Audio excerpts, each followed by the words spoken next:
Ei, gente, quem é que já tá aí? Tem alguém aí já me esperando? Eu estou com a minha tia Rosângela, Olá. que veio passar o dia comigo. Passamos um dia maravilhoso. Com certeza. De oração, conversando Amém. sobre a nossa família, nos arrependendo diante do Senhor pelas iniquidades das nossas gerações anteriores. E louvando ao Senhor, porque ali na cruz ele levou todas as maldições, Glória né? a Deus. Ai, por foi um isso. tempo maravilhoso, Todas, tia. todas as Obrigada. nossas iniquidades. O Senhor Aleluia. levou. Amém. Foi um dia maravilhoso com a minha tia. E olha quem tá aqui, a Ju, norinha dela, que é minha prima querida. O Júnior, meu primo, meu esposo. E nós acabamos de jantar. E eu vou subir para um cantinho para nossa live. Olha a criançada aqui. Fala oi, pessoal. Essa é a Débora, Raquel, Benny. Say hello.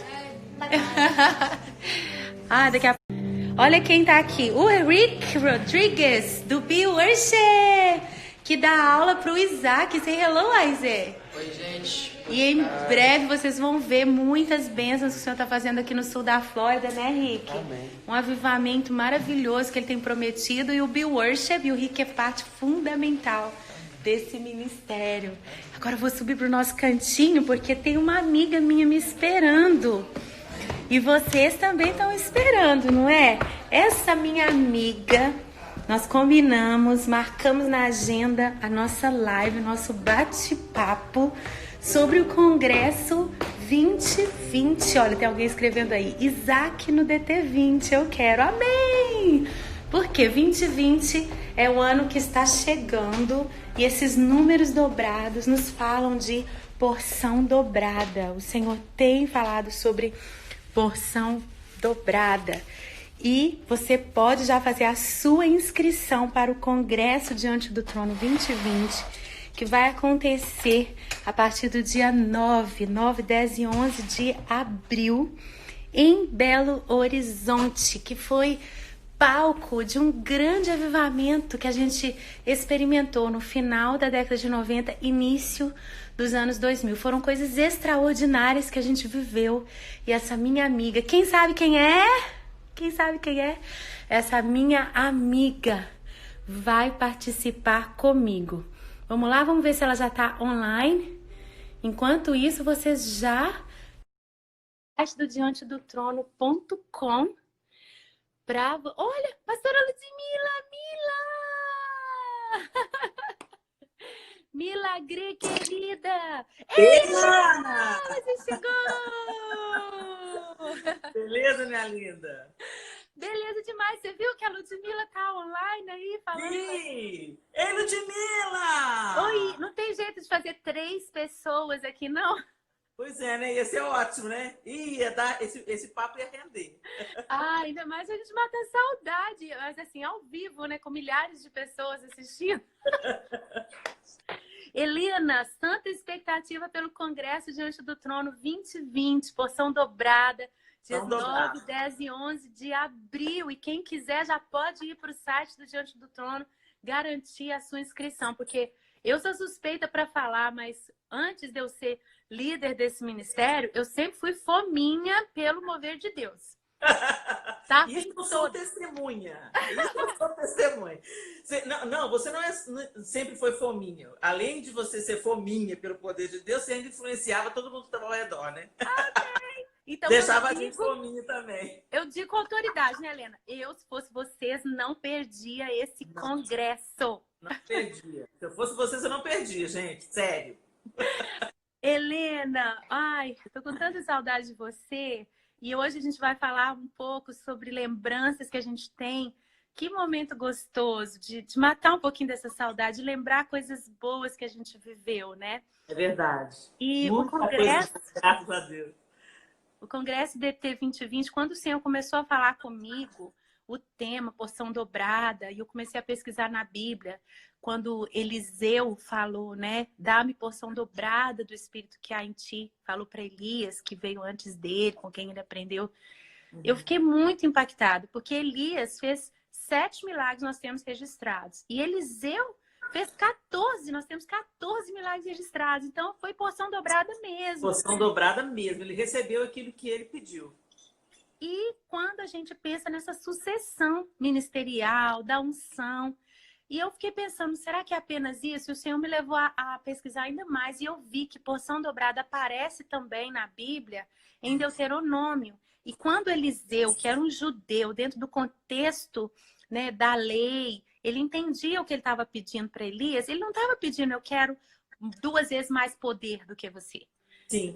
Ele não estava falando, eu quero fazer o dobro de milagres.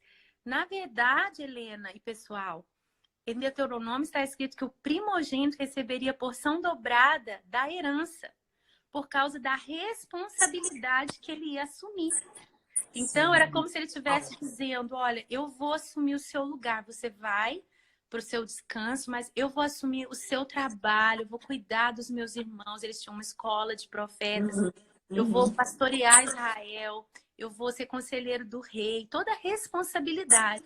Sim. Então, eu queria que a gente conversasse um pouquinho sobre isso. Helena, além das lembranças que a gente tem, né, do que Deus fez a partir de Belo Horizonte, e a gente pôde testemunhar, a gente está vendo hoje uma geração de Eliseu que está vindo depois da gente. Sim. E eu vi você postando um pouco do seu orgulho dessa geração. Você acredita que, de uma certa forma, essa transferência já começou a acontecer? Eu acredito que sim, Ana. E foi uma coisa muito espontânea. Eu acredito que, pela providência de Deus mesmo, a gente não tem noção do alcance, né? Daquilo que a gente semeou, das sementes que a gente plantou. E eu costumo dizer, o pessoal até ri muito, que eu falo, o que tinha de especial no Diante do Trono? Tinha algo especial no Diante do Trono. E eu costumo brincar, falar assim, o negócio é o seguinte, Deus reuniu todos os perebentos e começou a executar uma cura maravilhosa em nós, e isso transbordou para a nação toda. Foi isso que aconteceu. Bom, pelo menos por mim, eu posso dizer isso com toda certeza, né? Deus começou a trabalhar em mim e isso começou a transbordar. Tanto é que eu comecei a falar, porque a primeira vez que você colocou o microfone na minha mão, que foi em um congresso de louvor e adoração do Diante do Trono. Assim como esse, que a gente está aqui para convidar vocês. Exatamente. Abril. Não, gente, é março, né? É março? Março ou é abril, gente? Agora me deu um branco aqui. É abril. 9 a 11. 9 a 11. 9 a 11 de abril. Foi num congresso como esse. Foi num congresso como esse que eu te dei o microfone. Foi num congresso como esse que você me deu o microfone. Os congressos aconteciam lá no Mineirinho. E eu estava contando para você no estúdio um testemunho que Deus estava fazendo na minha vida. Deus estava, assim, me passando a limpo. Era uma palavra sobre humildade. Né? Eu lembro desse congresso. Deus falou para a gente ser vulnerável e a gente rasgou. Exatamente, para abrir o nosso coração, para rasgar o verbo. Porque as pessoas tinham uma ideia muito assim, de que a gente ficava orando 8 horas por dia, e de que tudo era mérito nosso, né?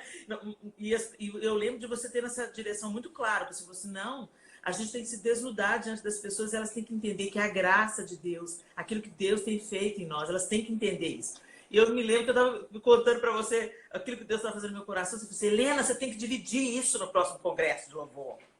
E ali começou tudo, né, Ana? Quer dizer, a partir daquela palavra, eu mal sabia eu que ali estava começando a minha jornada como uma pessoa que leva a palavra, não apenas tá com a música, né? E Hoje até hoje você faz isso, né, Helena? Você compartilha suas histórias da graça de Deus. A cada estação da sua vida isso continua. Então, você diria para os Eliseus, né, essa nova geração tão bonita, como você já postou, você tem orgulho dessa nova geração. A gente quer ver essa nova geração no Congresso DT 2020, de 9 a 11 de abril, em BH, galera. Em nome de Jesus. Essa seria uma das chaves que a gente precisa passar para eles. Que eles recebam uma porção dobrada dessa transparência, dessa vulnerabilidade, de não transmitir uma imagem de super-herói, de que, porque a gente está com o microfone na mão, a gente tem uma matéria diferente, quando nós somos todos feitos da mesma matéria. Acho que esse é um dos segredos que a gente tem que transmitir, não é, Helena? Tem que transmitir porque foi isso que a gente aprendeu isso, alguns de uma maneira mais leve, outros já colhendo os frutos da sua arrogância, né? Então, muitos de nós aprendem com os erros, né, Ana? Deus permite a gente errar e ele vem com a correção poderosa e gentil dele que nos possibilita recomeçar. Deus é maravilhoso, né? E é tão lindo que eu falo isso para os meus filhos e eu posso falar isso para a próxima geração. Escuta, se vocês vão entrar em algum buraco, entra num buraco novo. Não vai pisar nos mesmos buracos que eu já entrei neles, pelo amor de Deus. Eu venci para vocês também serem livres, né? Exatamente, eu já entendi que aqui não dá. Então, por favor, sigam em frente, que pelo menos onde eu errei, sirva para vocês não errarem no mesmo. Ou seja, o nosso, como a gente diz, o nosso teto é o chão deles. Da próxima geração, em nome de Jesus. Os Eliseus, eu vejo até assim nas redes sociais, né? A gente não tinha rede social naquela época. Sim. Por exemplo, a gente teve um ajuntamento de 2 milhões de pessoas em São Paulo. A gente não tinha uma mídia que notificasse o que estava acontecendo.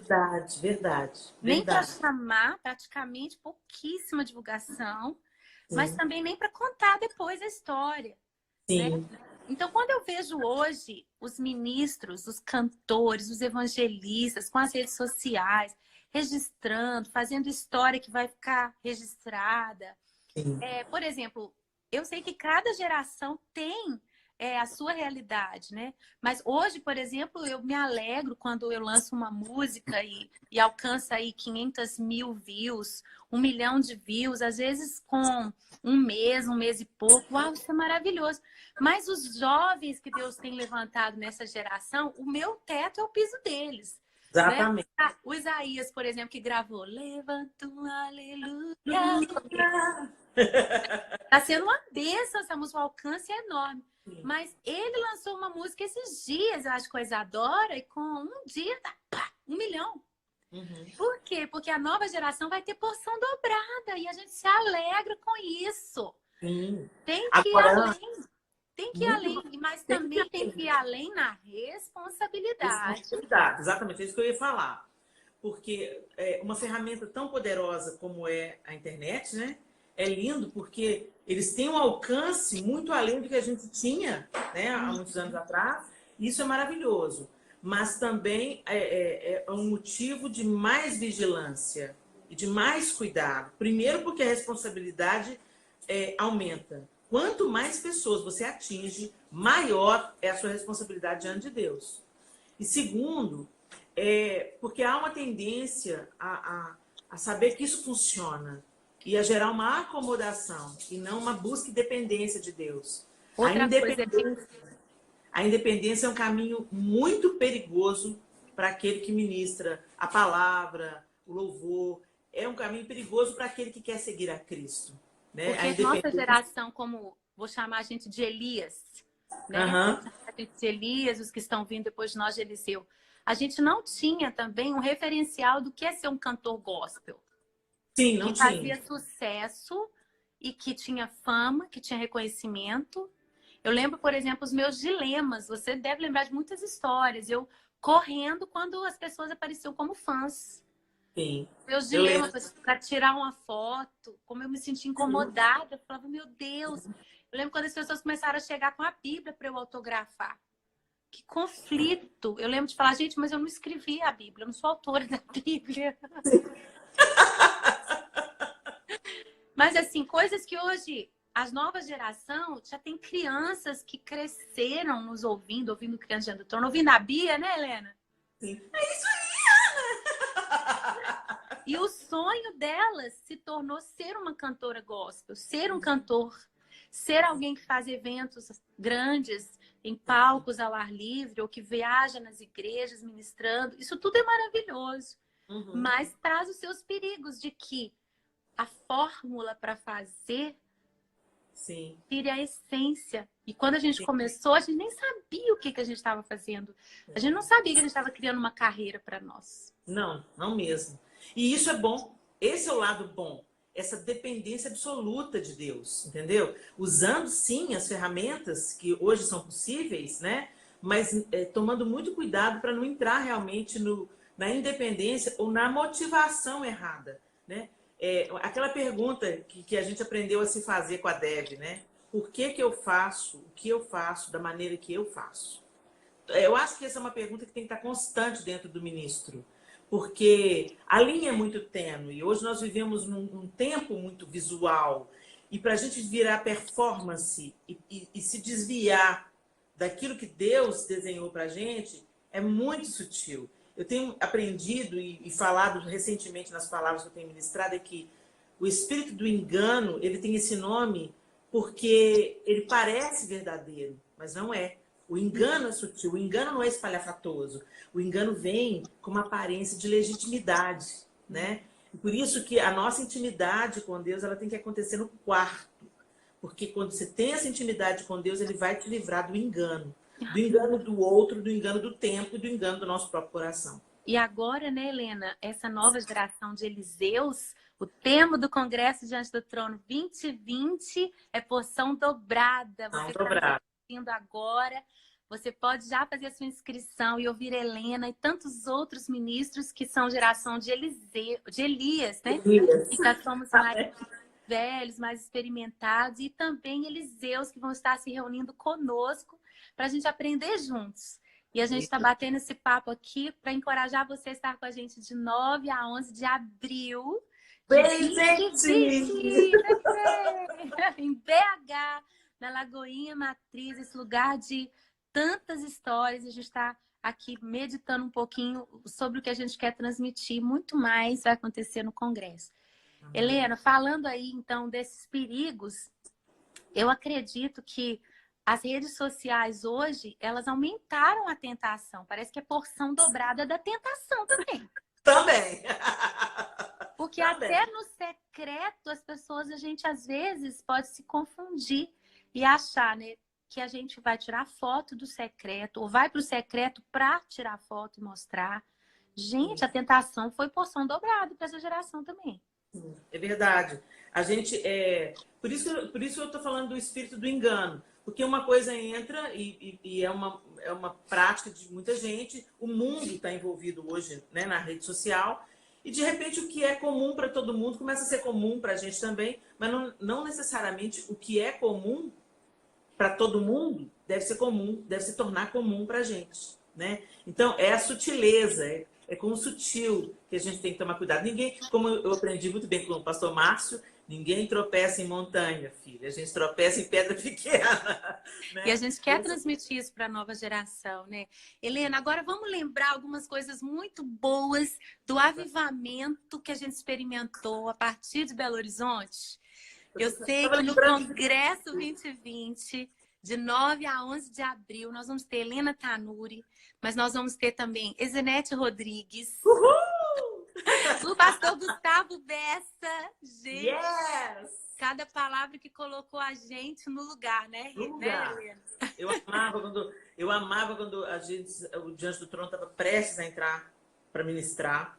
E havia uma certa histeria, né? As pessoas ainda não estavam sabendo lidar muito com os seus afetos, né?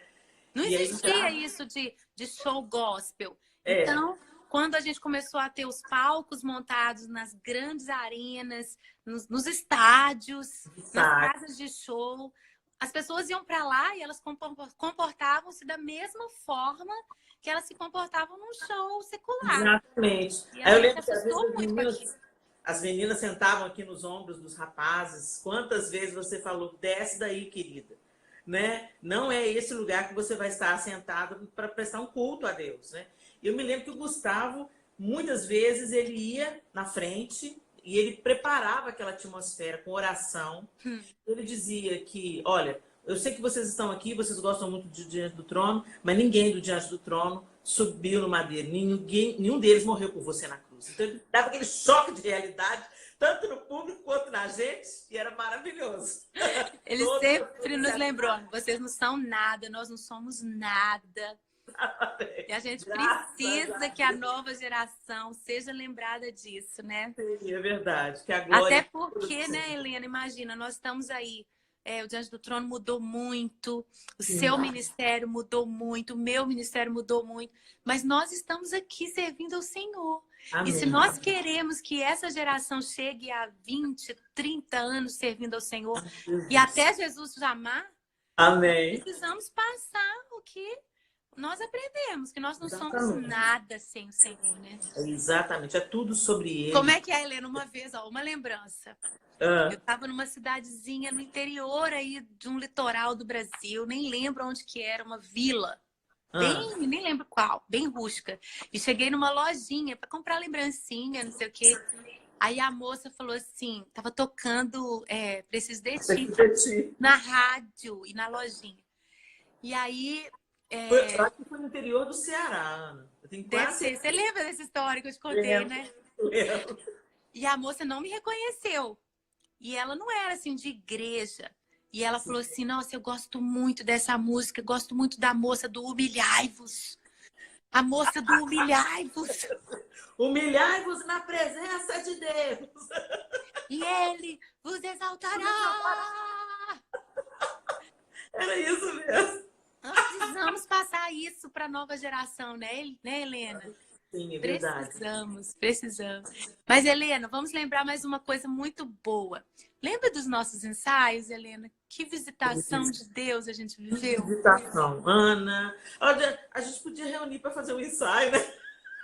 Olha, Congresso Diante do Trono 2020, tá aí o convite de 9 a 11 de abril. A Helena vai estar lá, Ezenete Rodrigues, o Gustavo Bessa e outras pessoas de outros ministérios. A Nívia, que esteve conosco também, podemos chamar ela de um Elias. Mas nós vamos ter Danduque, que foi um pai do avivamento. Ricardo Robotella, David Quinlan, Pastor Antônio Cirilo, a Cristo Cristão. Estou mencionando aqui Elias, geração representantes, não são todos, mas são representantes das pessoas mais velhas, desse mover de Deus a partir de Belo Horizonte. É bom lembrar isso, né, Ana? Que você juntou um time que fez parte desse mover de Deus em BH. É claro que Deus estava movendo no país todo, levantando ministros no país todo, né? Mas a gente está contando da nossa história mais próxima, daquelas histórias que a gente acompanhou muito de perto. Eu lembro do David falar que no hotel, antes deles irem ministrar com o Danduque, eles começavam a louvar o Senhor no quarto do hotel antes de ir para a ministração, e eles ficavam horas, só eles e o Senhor. Sim. Eu lembro da gente, né? Eu lembro do David Quillan falando do Diante do Trono lá em Londrina. Quer dizer, ele foi ministrar em Londrina, alguém perguntou para ele, o que você escuta no seu secreto? Quando você está a sós com Deus, assim, o que você escuta? Ele falou, Diante do Trono. E o pessoal de Londrina falou, Diante do Trono? Né? E ele deixou o CD dele lá em Londrina. Sério? Ele foi um divulgador do Diante do Trono Foi lá no um divulgador. Aí a Rosane Montosa viu o CD, né, e tal, e um pastor de lá de Londrina ia levar, e a Rosane, não, eu vou te apoiar, pastor. Eu vou ajudar a trazer esse grupo. Foi a primeira vez que a gente saiu do estado. Gente, o que foi aquela viagem, Helena? Ele falou Diante do Trono, ele falou Igreja Batista da Lagoinha. O que você escuta? Igreja Batista da Lagoinha. Muita gente chamava a gente assim, né? Tanta coisa aconteceu naquela viagem ali para Londrina. Você lembra? O Moringão lotado e aquela visitação de Deus naquele lugar. Eu nunca mais vou esquecer. Nunca mais vou esquecer. São memórias assim que a gente vai levar para o resto da vida e compartilhando com essa geração essas histórias, né? E contando para eles como Deus nos visitou e como Deus nos ensinou nesse tempo. Você lembra, Helena, né? Lá nesse estádio, no Moringão, eu lembro que o Adriano, o trompetista do Diante do Trono, ele olhou no relógio no final de uma música, eu não lembro qual. Essa foi a segunda vez da gente lá. Ah, e eu sei que ele começou a aplaudir, não parava, e aí ele marcou, por uma coincidência. Antes de começar o aplauso, ele olhou, não foi isso? E depois o povo começou a aplaudir, não parava, e aí ele olhou, deu quantos minutos? 12? 12 minutos de aplausos e glória a Deus. Um ginásio lotado, tinha dezenas de... Acho que devia ter, não sei quantas milhares de pessoas cabiam. Mas a gente não liderava louvor, né, Helena? Não. A gente não liderava louvor, não. Não precisava... Não precisava. O Senhor... incentivar as pessoas a levantarem as mãos ou a fazerem alguma coisa. Assim, a presença de Deus, as pessoas eram constrangidas pela presença de Deus de uma forma.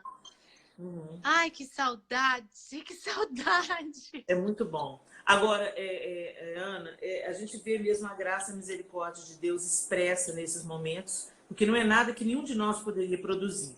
Foi a graça do Senhor, a bondade e a misericórdia do Senhor. Mas uma coisa que eu percebia era uma inteireza de coração, assim, de querer realmente que o trono do Senhor fosse estabelecido ali. E o nosso coração sedento, eu acho que onde tem corações sedentos reunidos, o Senhor vem para se Amém. sustentar, né? Então, eu acho que hoje nós temos a tecnologia a nosso favor, hoje nós temos tanto ensino, referenciais, inspiração, essa possibilidade da gente ter congressos onde a gente compartilha, a gente ensina e a gente também aprende muito, né? É uma troca muito rica, muito boa. Mas eu acho que é uma coisa que é inegociável. O que acontece no público tem que ser consequência do privado, né? Não tem jeito. Como você mencionou aí, os nossos ensaios. Os nossos ensaios era aquilo, a gente ia para ensaiar mesmo. Mas a gente tinha tanta sede de Deus, que muitos ensaios não aconteciam. A gente acabava no chão, orando, chorando, confessando pecado, pedindo perdão, e celebrando e adorando. Fluía, né? Era aquele rio de águas vivas fluindo o tempo todo. Então, eu acho que esse é o DNA de uma adoração genuína. Ela começa no quarto, ela tem que começar quando ninguém te assiste, onde ninguém te assiste. Ô, Né? Helena, eu vou te falar uma coisa que o Senhor me falou ontem. Eu disse para o Gustavo, voltando da igreja. Porque aqui no sul da Flórida, o pessoal tá aí na live e vão rir de mim. Eles sempre brincam comigo. Sul da Flórida. Virou uma expressão, um meme. Mas eu tô vivendo um novo começo. Uhum. E quando eu cheguei ontem para a igreja, eu sei que tem muitas pessoas em igrejas também que estão começando com uma limitação ainda, né, de número pequeno, de recursos e tal. E quando eu cheguei naquele culto, né, já ia começar o culto, não tinha quase ninguém na igreja. Uhum. E os músicos estavam ali, inclusive um louvor acústico, que a gente teve essa solução criativa, porque a gente não tem uma banda completa para os cultos no meio da semana. Uhum. E o pessoal se esforçou para estar ali e não tinha quase ninguém. Depois, você acredita que a igreja até tinha mais de 100 pessoas. Uhum. Mas no início não tinha quase ninguém. E aí, você lembra do El Shammah antes do Diante do Trono? Claro. Né? E nossa escola também. Nossa escola. O senhor, olha o que o senhor me lembrou. Eu era adolescente ainda e teve uma agenda, não sei se foi num quartel, alguma coisa militar, e estava tudo montado. Orquestra, coral, o palco, o som. Quando a gente chegou, tinha tido um conflito de comunicação e não tinha ninguém no quartel para aquele culto. Era uma data errada. E o líder pastor, na época, mandou todo mundo desmontar e ir para casa. E eu cheguei para ele no cantinho e falei, ô pastor, o senhor não acha que a gente devia fazer o culto só para o Senhor? Já está todo mundo aqui, a gente se dedicou, todo mundo de uniforme, lembra, Helena? Lembro. Porque eu tinha aprendido na Jocum. Inclusive, a gente ensaiava coreografia e na Jocum a gente vestia roupas típicas e era um troca de roupa e tal. E era muito puxado, as ministrações eram cansativas, a gente dançava muito com King's Kids. Mas uma das coisas que a gente fazia em cada turnê era uma apresentação só para o Senhor. Só para o Senhor. É isso então, aí. O secreto não é só o meu quarto, mas é como equipe. Como ministério também, a gente entender. E aí eu falei isso para eles. Falei, gente, olha o que eu tô lembrando aqui. Que no início da minha vida de ministério, eu aprendi que não importa o número de pessoas. O que importa é a audiência de um só. E aí eu falei para eles, né? Olha, eu já estive diante de multidões. E eu creio que o avivamento está chegando aqui no sul da Flórida. E nós vamos estar ainda diante de multidões. Mas nós nunca vamos esquecer desses cultinhos de terça-feira. Nunca. E a gente não pode esquecer, eu acho que gentilmente, Ana, o Senhor nos leva para eles. Eu tenho vivido assim no meu ministério, na nossa jornada. A gente ministra para todo número de públicos e para todo tamanho de igreja. E isso tem sido tão didático para mim, sabe? Porque, graças a Deus, eu aprendi isso no Diante do Trono. É. Eu chamar no Diante do Trono. Não interessa para quantas pessoas a gente vai ministrar. Né? Antes de mais nada, a gente veio aqui com o propósito do Senhor, para a glória do Senhor. E eu já falei isso publicamente, vou repetir aqui. Quando eu saí do Diante do Trono, eu estava estragada. Né? Não porque o Diante do Trono me estragou, mas porque eu me deixei estragar na minha vaidade. Né? Então, sem perceber, né, Helena? Sem perceber. É inconsciente. Né? E, ó, só abrindo aqui o parênteses, estamos compartilhando experiências de Eliseu, né? Que vem antes de experiências de Elias. Que vem antes de Eliseu. De Eliseu, porque você, nova geração, principalmente, são nossos convidados para o Congresso Diante do Trono 2020, porção dobrada. E nós teremos ali vários representantes de Elias, ministérios mais antigos, com muita experiência, e ministérios mais novos, filhos na fé, filhos no Senhor. Então, esperamos por vocês em Belo Horizonte, de 9 a 11 de abril. E a Helena é uma das nossas preletoras. Fala, Helena. Aí, eu me lembro que eu cheguei assim e fui convidada para ministrar no lugar. Eu tinha saído do Diante do Trono, tinha alguns meses. E eu cheguei e era um lugar assim, muito precário, aquele hotel que era o que a igreja podia me oferecer, claro, né? E eu lembro assim, que eu não falei nada, mas no meu coração eu senti assim, puxa, mas será que não tinha um lugar mais limpo? Porque não era só um lugar muito simples, era um lugar que estava sujo, e aquela sujeira me incomodou. E eu fiquei assim, sabe, meio indisposta. E aí eu me lembrei de tudo que eu recebi, de tudo que eu aprendi, de coisas que eu li, coisas que estavam na minha preparação lá atrás e que eu não tinha me apercebido, que era Deus me treinando, né? Eu me lembrei de um livro que eu li, que a autora, ela era americana e ela foi colocada num trailer. E aí nos Estados Unidos, um trailer é o lugar mais simples que você pode hospedar uma pessoa. E ela foi dormir meio insatisfeita. E eu lembrei na hora daquilo que eu li no livro. O Espírito Santo trouxe a minha memória, assim. E no livro ela falou assim, puxa, Senhor, será que eles não tinham um lugar melhor para me colocar? E o Senhor falou com ela assim, docemente, você é maior do que seu mestre? Eu não tinha de reclinar a cabeça. Então aquilo me treinou, me desintoxicou, entendeu? E gentilmente o Senhor hoje me leva a todo tipo de lugares, a todo tipo de recepções, a todo tipo de público. E isso mantém o nosso olhar no foco. Não, o ministério não é para a gente ser servido, é para a gente servir. Amém. E olha, essa nova geração que está aí precisa trilhar. Existem alguns degraus que não vão mudar.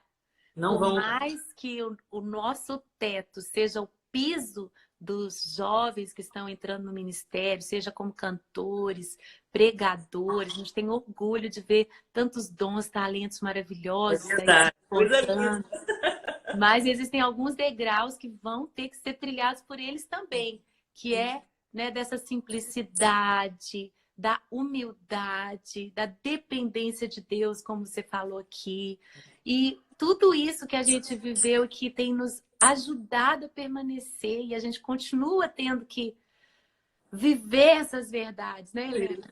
Dia após dia, você não para não. O treinamento vai ser até aquele dia em que nós olharemos para ele e seremos como ele é. Amém. Nós queremos ver os jovens abraçando esses princípios, porque senão não vai ter longevidade. É verdade. Tem curta duração, né? Como um meteoro. Brilha, brilha, brilha. Foi. E acaba. Não, e o Senhor nos quer fiéis até a morte. Exatamente. Eu falo, meu Deus, eu tão jovenzinha, o Senhor me aprovou, o Senhor me usou para a tua glória. Eu não quero morrer na praia. Nem eu, Ana. Eu quero receber a coroa do vencedor, que é fiel até a morte, né? E não sermos frutíferas até na nossa velhice. Então, quando a gente ficar velhinha, eu tenho pensado muito nisso. Quando a gente ficar velhinha, eu quero ser muito frutífera. Se o Senhor me der longevidade, eu quero mesmo na minha velhice, né? Permanecer aprovada, me manter aprovada. Eu me lembro, nunca sai da minha cabeça o que seu pai também plantou no nosso coração. Como termina que conta. Então, não adianta a gente ter um lindo começo e desandar tudo no final, né? Que o Senhor nos dê a graça, que a palavra de Deus seja o nosso molde. Para que a gente não se desvie nem para a direita, nem para a esquerda, mas que a gente consiga, continue caminhando para o alvo. Amém. Né? Ai, Helena, que gostoso conversar com você. Eu fico imaginando como vai ser esse congresso, gente. De 9 a 11 de abril, em Belo Horizonte. Você já imaginou? Só de pensar que Cirilo vai estar lá? Ai, Helena, você lembra daquele congresso que o Cirilo foi ministrar? A gente trêbado do espírito. Inesquecível. Inesquecível. Aí você pensa que, Senhor, olha, Deus, eu tô com uma expectativa tão maravilhosa naquilo que Deus pode fazer, sabe? Oh, Helena, outra lembrança que me veio aqui. Lembra, antes da Estância Paraíso ser da Igreja da Lagoinha, antes da pastora Zenete, né, estabelecer o ministério ali, Restaurando Vidas, nós alugávamos aquele retiro e fazíamos os retiros do Diante do Trono, lembra? E o pastor Antônio Cirilo esteve como um dos ministros e foi tremendo, nos ensinando sobre o secreto, né, Helena? Ana, eu lembro que uma das ministrações do Cirilo pra gente, eu estava grávida da Sofia, de 7 meses. Então, mulher com 7 meses de gestação, você já passou por esse processo, a gente tem que ir no banheiro toda hora, a gente tem fome toda hora.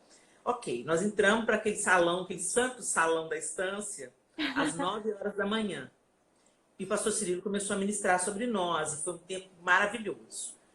Eu me lembro de 2 pessoas me sacudindo assim, que era a Tia Lenilda e o João. Tia Lenilda, esposa de um integrante do grupo. E o João falou, meu bem, você precisa de comer alguma coisa. E eu falei, não, eu estava tão plena, eu estava tão cheia de Deus, eu estava tão nutrida em Deus. E o João insistindo muito, e eu, não, eu não quero ir, eu tô vendo. Helena, já são 4 horas. 4 da tarde, meu Deus. Nós entramos às 9 da manhã, eram 4 horas da tarde. A mulher grávida de 7 meses, lá, sem ir no banheiro, sem comer, e sem a menor necessidade disso. Ou seja, só uma operação de Deus mesmo, paralisa o tempo desse jeito. Né? Não tinha cansaço, só tinha. Eu me lembro de que eu sentia ondas assim, de alegria, e de plenitude, e de paz, e eu estava totalmente saciada em Deus. Né? E aí me lembra aqueles congressos do Cirilo que até os diáconos entravam no poder. Eu lembro. Nós sempre reunida e ele vem e ele faz o que só ele pode fazer. E a gente não cansava, igual você está falando. E hoje em dia, muitas vezes, eu vejo a gente assim, fazendo aquilo que a gente sabe que a gente precisa fazer. Mas existe uma visitação de Deus que nossa geração experimentou e que essa próxima geração precisa saber que é possível. É possível. E eles vão além. Em nome e vão além. E eles vão se alinhar. Algo que eu percebo, Helena. Não dá pra gente dizer quem veio primeiro, o ovo ou a galinha. Não dá pra falar. Sim. Mas uma coisa eu sei, nós vamos transmitir isso nesse congresso DT 2020.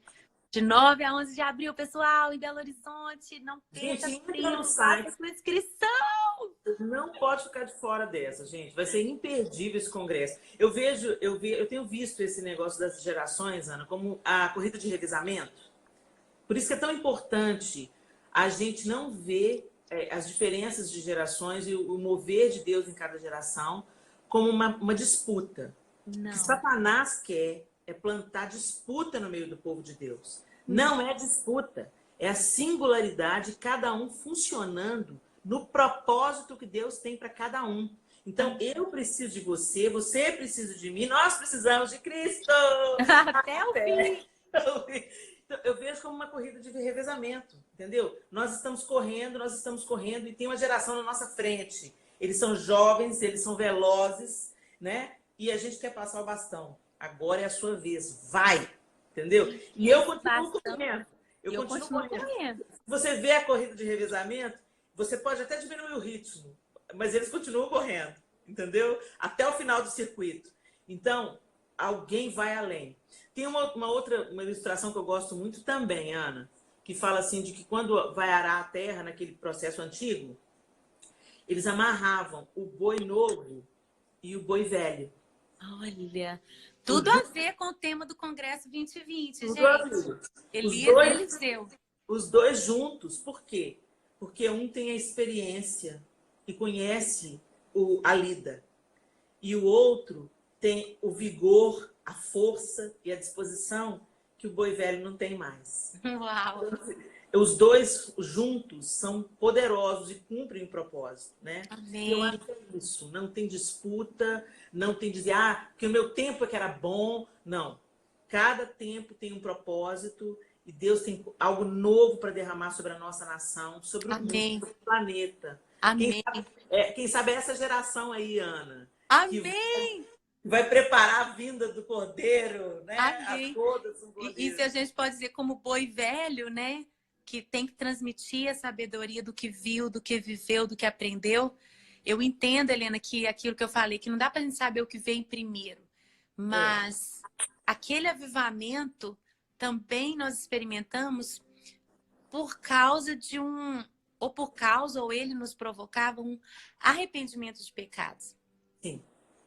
É a característica do avivamento, né? Não tem avivamento sem arrependimento de pecado. Eu vejo isso assim como algo que aperta o meu coração quando eu vejo a nova geração. Ao mesmo tempo que eu tenho um orgulho de ver tanto talento, tanto potencial dedicado ao Senhor, eu me preocupo com algumas coisas que estão sendo comprometidas. Uhum. E assim, não é normal, gente. Não é normal. Em toda a história do cristianismo, não importa o tempo e a época. Vamos supor que foi numa época lá na Inglaterra que teve um grande avivamento de John Wesley, por exemplo. A Inglaterra estava totalmente pervertida. Bebida, vícios. As pessoas tinham a boca tão suja, elas falavam tanto palavrão que quando o avivamento veio e as pessoas se arrependeram dos seus pecados, os animais não conseguiam funcionar porque eles eram treinados com palavrão. Uau! Os comandos dos cavalos, os comandos dos jumentos, os comandos eram comandos de palavrão e o avivamento mudou isso. Uhum. E hoje em dia eu vejo ministros falando palavrão. Sabe, Helena? Não é coisa de velho. Não. Às vezes as roupas, às vezes eu me assusto. Tipo assim, a pessoa tá indo pra academia e na academia ela pode mostrar tudo, mas agora a roupa de academia virou roupa da rua, virou roupa do dia a dia. Talvez nem para dormir a pessoa usaria aquela roupa. Então, assim, eu estou preocupada porque tem algumas coisas que estão se perdendo que talvez o melhor que a gente provou, que não foi sucesso, nem grandeza, nem dinheiro, o melhor que a gente provou foi a visitação de Deus. Talvez eles não vão viver isso se eles continuarem se comprometendo com o pecado. Sim. É porque o Mário Freitas, acho que foi o Mário Freitas mesmo que postou hoje, falando sobre contextualização, é completamente diferente de secularização. Então, na contextualização, você se aproxima da pessoa dentro da linguagem dela para apresentar a ela o evangelho de Jesus Cristo na realidade dela. A secularização é você distorce o evangelho para ficar aceitável para a pessoa. Então, isso não é amor, isso é antibíblico, e isso não é a pregação genuína do evangelho. Então, tem essa diferença muito evidente da secularização e da contextualização. São coisas completamente diferentes. Então, eu posso dialogar com o meu tempo sem entrar nos mesmos nichos de conformidade com o pecado. Eu vejo nas redes sociais uma proximidade com o nosso público também. Agora eu não vou falar só de quem está na frente liderando ou ministrando, vou falar de vocês, galera aí da live, hein? Porque todos que estão nos assistindo, não importa a sua posição, vocês são ou Elias ou Eliseu, e vocês que hoje são jovens, um dia vocês vão ser Elias na vida de outros. Yes, é isso aí. Então, às vezes, a gente entra nas redes sociais, eu faço isso, não sei se você faz isso. Aí eu vejo lá um comentário. Ou eu vejo, às vezes, pessoas que estão sempre compartilhando, conversando, dando like, comentando. Aí eu entro no perfil deles pra eu ver quem é. Aham. Aí eu entro lá, Helena, eu vejo a mesma pessoa que me segue, que me dá like, que curte as minhas postagens, que tá sempre comentando e que fala que amou o lançamento do Outra Vez Diante do Trono, volume 2, acabou de falar de uma música que é a minha favorita. Essa mesma pessoa totalmente mundana, Sim. sem nenhuma evidência de santificação.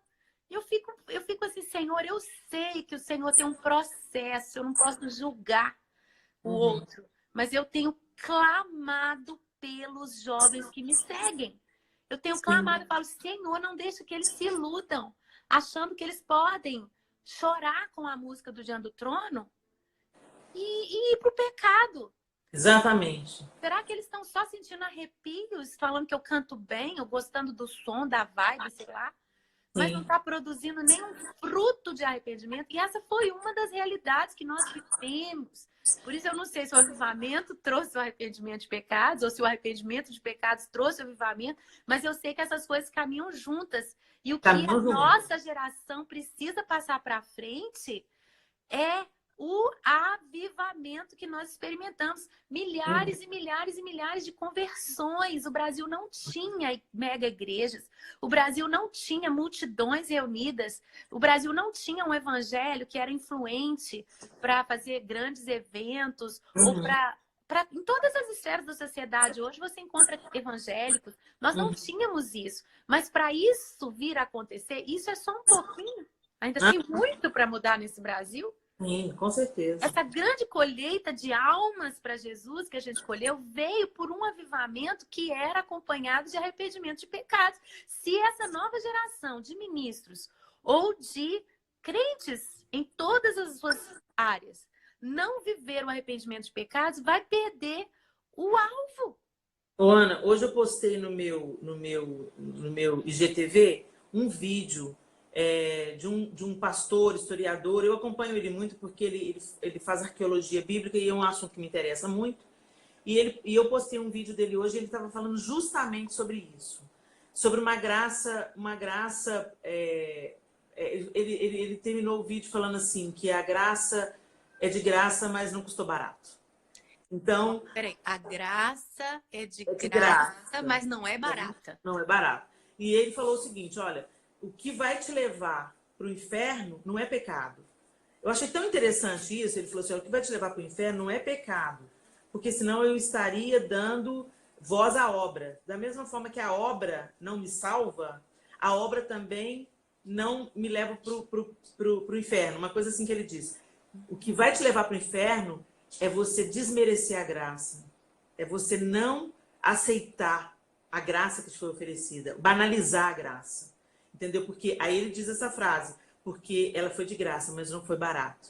E Deus não vai te colocar para dentro, porque você simplesmente desmereceu. E ele fez um paralelo, tipo assim, ele contou a história, tipo uma parábola, né?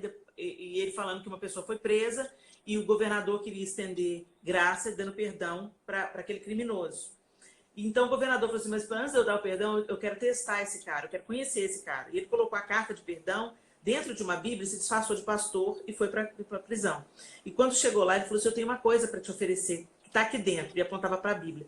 E o cara, o bandido, começou a cuspir e a dizer, sai daqui, eu não quero te ver, sai daqui, eu não quero ouvir nada que você tem para me dizer. E o governador insistindo, mas eu tenho algo para te contar aqui dentro, importante para você. E ele falou, você não quer ouvir nada do que está aí dentro, e desmereceu aquilo. E o governador saiu e, claro, não deu a carta de perdão para ele. Aí o carcereiro falou com ele assim, você é muito burro. Por quê? Porque aquele cara não é um pastor, ele é o governador. E aí o cara foi condenado à morte. Quando ele estava para ser enforcado, ele disse assim, deram as últimas palavras para ele, ele falou assim, eu quero que vocês saibam que eu estou morrendo, mas não é por causa do crime que eu cometi, é porque eu rejeitei o perdão. E isso ilustra muito bem, é uma parábola que ilustra muito bem o que está acontecendo. O perdão está disponível, Jesus morreu na cruz, e as pessoas ridicularizam essa mensagem. Então não é simplesmente o pecado que está me levando, é você dar as costas para aquilo que custou o preço mais caro desse mundo. Oh, Ele Jesus. entregou o único filho dele, a joia mais preciosa dele, para ter todos nós de volta. E não tem como você ridicularizar isso, você desprezar essa graça. E como que a gente despreza a graça? É continuar vivendo no pecado. É continuar escolhendo o pecado. Entendeu? Então, é isso que tem que ser dito para essa nova geração. É um desafio mega. Porque, de repente, todo mundo... é um amor falso. Um amor que não proíbe. Um amor que não dá limite. Um É amor só o que, amor, né? Sabe, né? Helena, Isso é amor, né, outra Ana? prática que a gente tinha, como Elias, no Congresso DT 2020, nós vamos falar para os Eliseus. Porção dobrada está aí para vocês. Mas Vem, vocês gente, que vai ser bom demais. de 9 a 11 de abril, BH. Mas vocês precisam não apenas querer porção dobrada do poder, mas sim a responsabilidade, que é o que Eliseu estava recebendo, não é, de Elias. Então, uma das coisas que a gente tinha, além dessa busca pela santificação, o fruto de arrependimento de pecado, eram o quê? As ferramentas espirituais que nos ajudam a isso. A gente falou aqui do secreto, a gente falou aqui, né, da adoração. A Nívia Soares, por exemplo, ela tem feito o seu congresso chamado Lugar Secreto. Secreto. Porque é algo que a gente tem que transmitir para essa nova geração. Tá? Mas você lembra dos jejuns? Para mortificar nossa carne, não tem nada como jejum e oração, né? Nada como jejum e oração. É outra coisa também, né, Ana? Sem oração não tem relacionamento.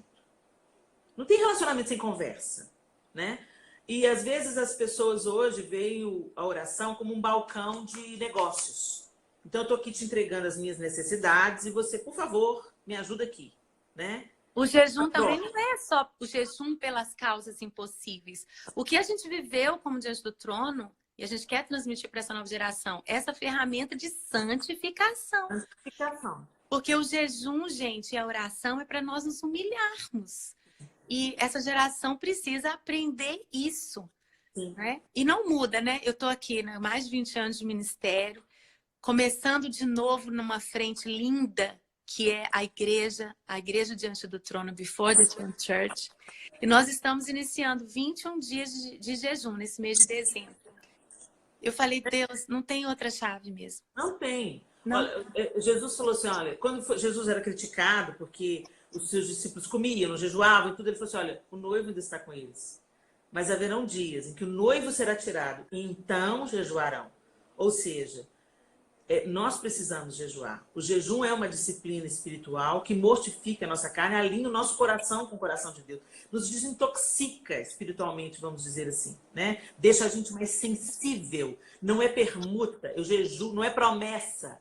Eu jejuo e o Senhor me dá uma graça. Não, eu jejuo para que a minha carne seja mortificada. Amém. Para que meus ouvidos sejam totalmente desentulhados. Para eu ver o que Deus quer falar. E outra coisa é que vem a autoridade espiritual, porque Jesus ele usa essa expressão do jejum quando os discípulos dele não conseguiram expulsar o demônio de um menino, e ele diz, olha, existem castas que só saem com jejum e oração. Então eu sei, sabe, que existem demônios familiares, às vezes as pessoas, né, nós enfrentamos fortalezas espirituais que vêm de gerações da nossa família, e às vezes dessa nova geração pode estar aí até servindo ao Senhor, mas nós precisamos transmitir o quê? Essas armas espirituais para quebrar correntes de maldições, correntes de pecados que têm aprisionado famílias há gerações. São fortalezas, não são qualquer demôniozinho, são coisas de raiz de iniquidade. E é preciso a santificação que vem pelo jejum, pela humilhação, pela oração.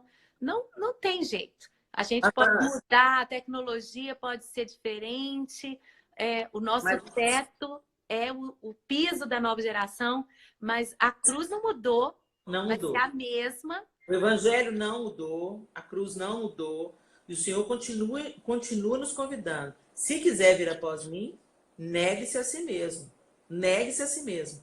Então, em algum momento, a nossa vontade vai ser confrontada com a vontade de Deus e nós vamos ter que deixar aquilo que a gente gosta muito de lado. Eu acho interessante a gente falar do jejum, porque naquele contexto que Jesus estabeleceu o jejum, a grande alegria daquele povo era comer. né? Inclusive porque não havia tanta facilidade de comida como a gente tem hoje, né?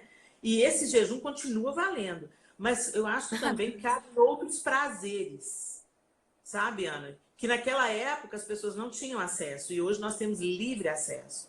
Então, tem hora que a gente tem que jejuar, além do alimento... Além de pôr a mão na boca aqui, né? Na Sim, boca da a gente barriga, tem que colocar né? nos olhos, nos ouvidos, né? Nos E outros apetites, nos outros apetites. outros apetites. Porque Amém. realmente que atrapalham essa nossa conexão mesmo com o Senhor. E você lembra, Helena, a gente tinha até uma brincadeira, né? Porque era de jejum em jejum. Era de consagração em consagração. Porque eram Verdade. projetos, eram congressos, eram viagens.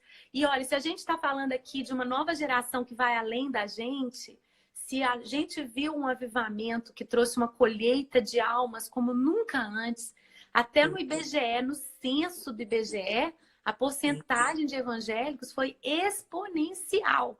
Só na Lagoinha, o crescimento eram por volta de 3.000 convertidos por mês. Já pensou o que é Imagina isso? 3.000 convertidos por mês naquele período.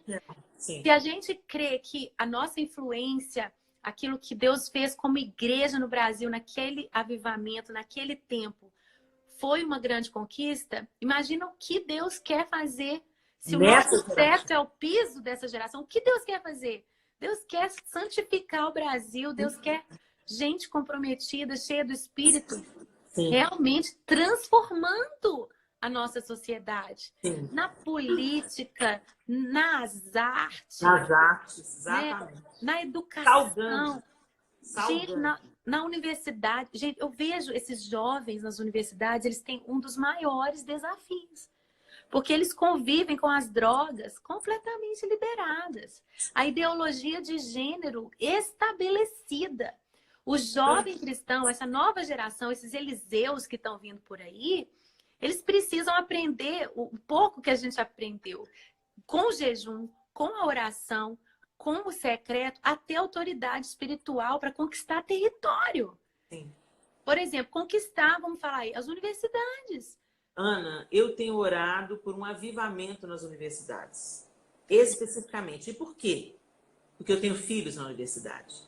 Então, a minha tendência natural é querer tirar os meus filhos da universidade, né?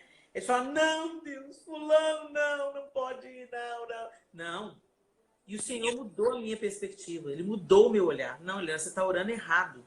Você não vai orar para eu livrar os seus filhos da universidade. Você vai orar para os seus filhos ter uma vida comigo e essa vida transbordar dentro da universidade. Amém. E a gente já começa a ver alguns fogos como tochas ou como fogueiras, né?